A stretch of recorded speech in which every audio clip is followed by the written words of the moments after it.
Hey, good morning. Welcome back to Raptor Pack Adventures, and we are unbelievable. It's Thursday morning.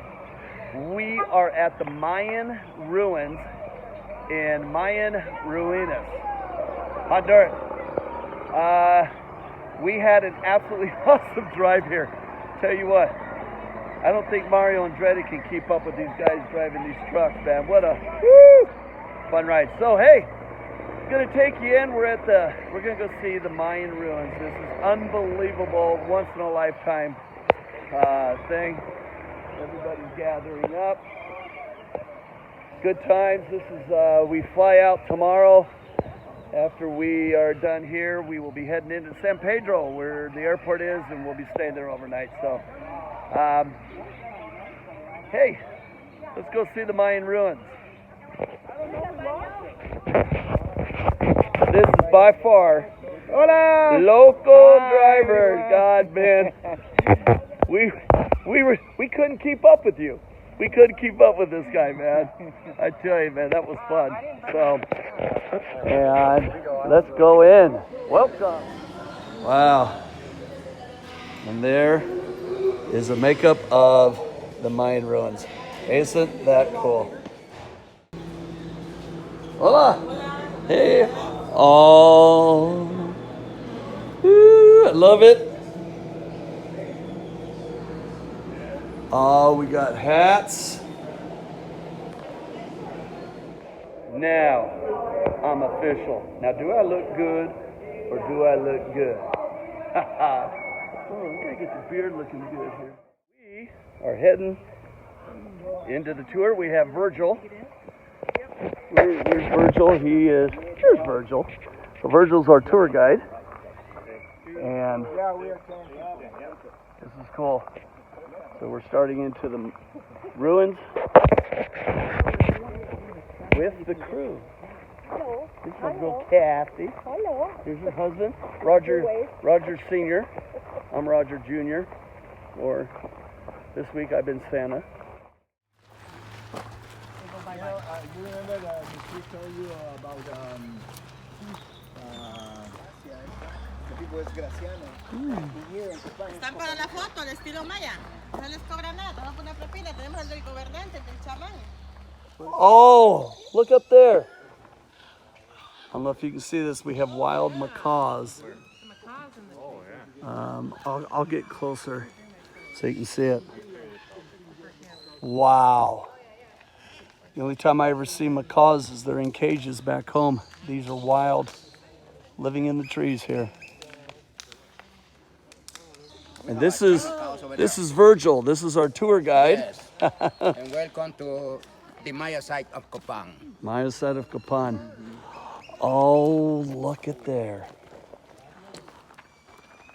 Okay, folks, I'm going to take you over here and let you see the macaws. Look at and they're wild. These are not owned. Look at how beautiful they are.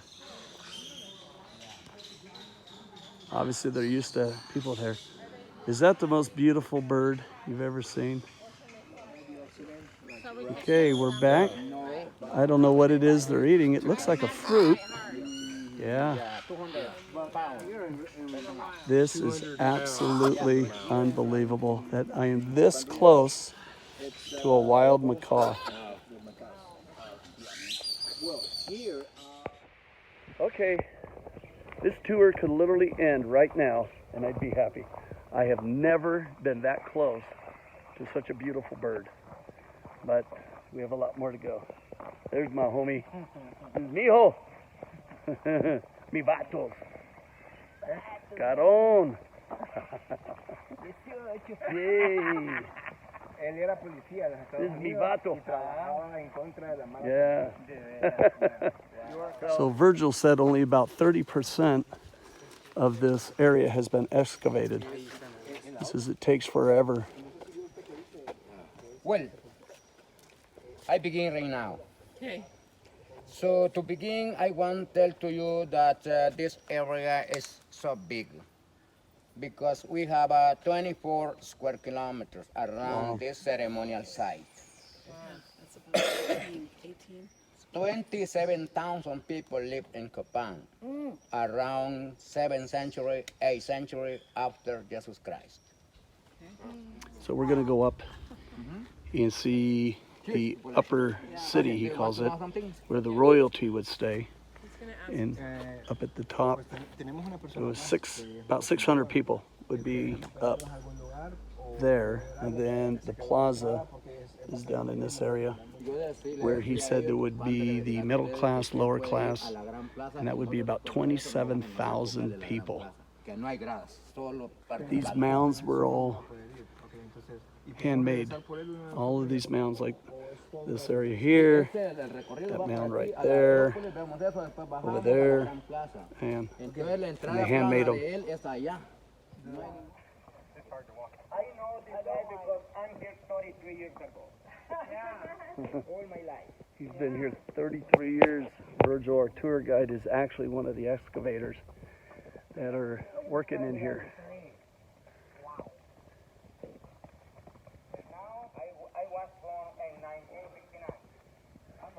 So Virgil said he came here when he was 20 years old. He's been here for 33 years. That's cool. This is one of the temples. This is a Mayan temple. No. Only because we built the tunnels right there where you look the door.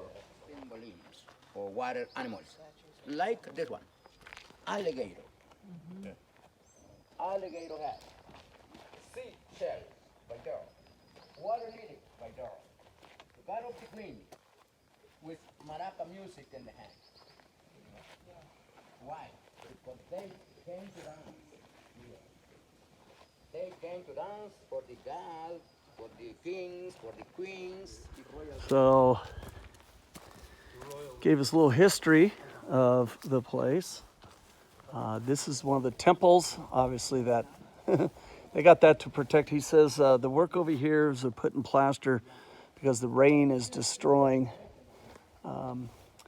the buildings and the temples. And that was built back in 427 AD, these statues.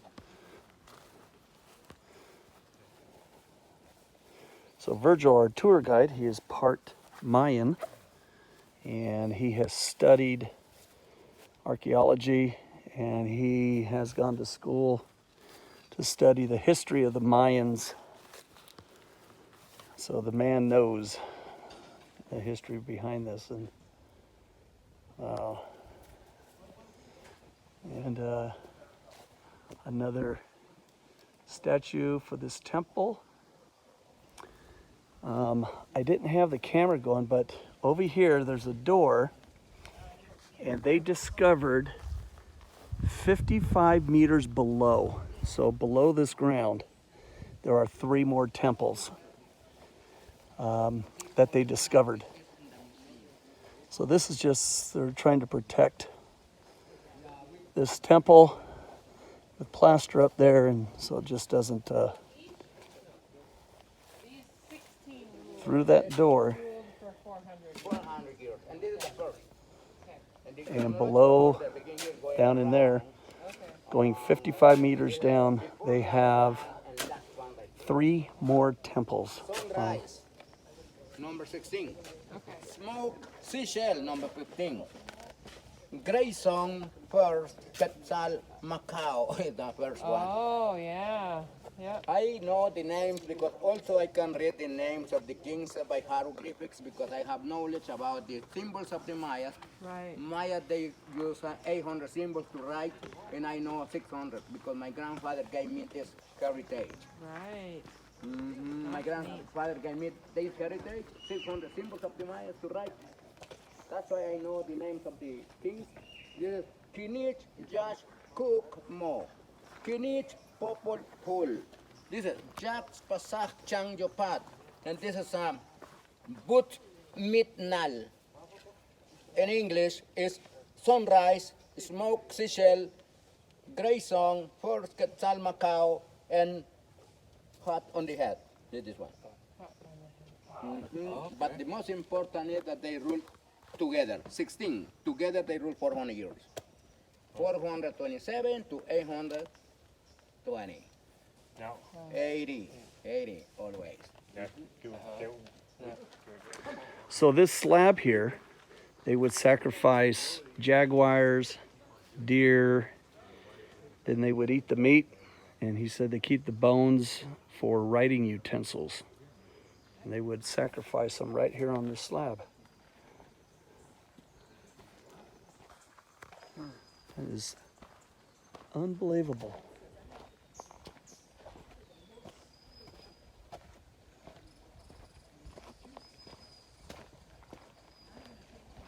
It's unbelievable that this was built back in 427, I think he said, or 473, and up to 700 and 800 AD.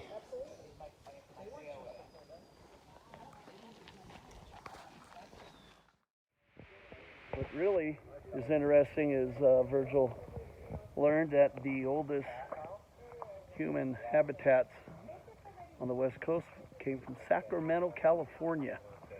They were there hundreds of thousands of years ago. That's my old stopping grounds. So, When I began to excavate, I saw everything under the forest, like the mounds that we saw before. And when we began to excavate, we began to clean the structures. In the archaeology, they found the kitchens, sleeping room, living room, and then they decided to go underneath the structures, and it is where they found tombs, the owners' tombs. Because Mayas, they had people buried under the houses. Never they used cemeteries. Never. When they built the house, when they began to build the house, they built the tomb. When died the owner, they put the owner body in the tomb and they have closed the tomb. It was royalty, they put everything in the tombs. And beings also. Yeah, everything in the tombs.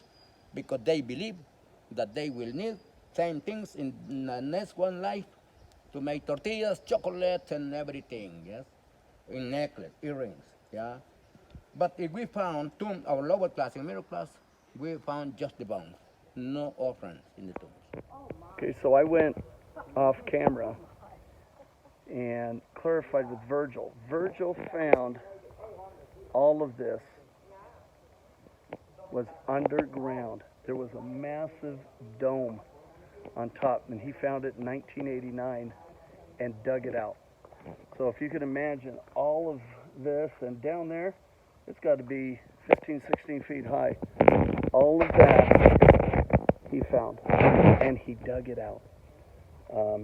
He is an expert. He's not an archaeologist, but he's an expert on the Mayans. He's part Mayan. He speaks their language, and he knows the hieroglyphics, or I don't know how to say it. But it's unbelievable to have a tour guide that actually discovered Mayan temples. Those down there were residents, and underneath the residents he found the tombs. Because what the Mayans would do is they would, when they built their house, they first built the tomb that they would be buried in. And all the tombs of the Mayans were underneath their houses. So when they died, they would get buried below the house. So we have, our tour guide is definitely an expert. Wow. It's just mind-blowing to think that he found that and dug it out. He dug all that out. So now we're down into the plaza. I'm going into the plaza. This is the plaza. Now imagine putting 27,000 people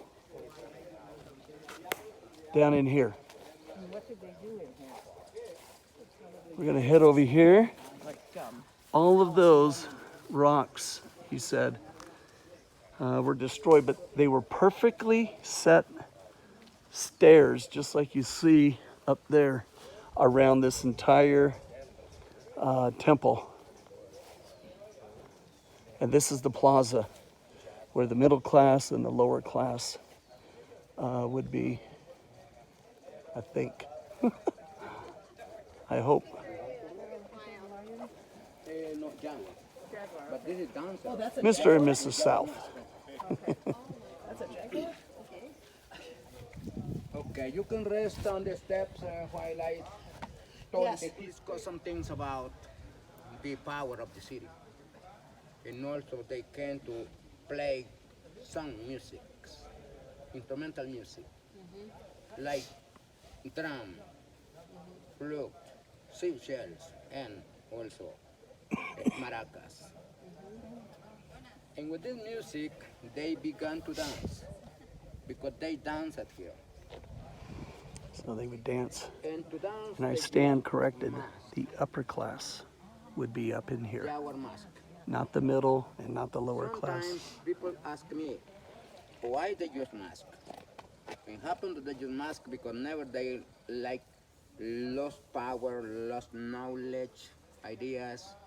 That's why they had cover the face because they believe that if everybody saw them or their faces, they were ready to lose the knowledge, power, and everything. Okay. I don't know if you caught that, but I was completely incorrect. The area down in here, that was for the royalty, about 400 people. The king and queen, that was their area up there. And we're now going to go down to, he said, where the middle class and the lower class would live. He said there was over 4,500 buildings. As far as the top of the mountains, that's the lower class, would be way out there, and just mind-blowing the amount of work that the Mayans put into making temples and buildings. He said where we were sitting, there was 20 temples underground that they found, the ground that we're walking on. So, mind-blowing. So now we're going down.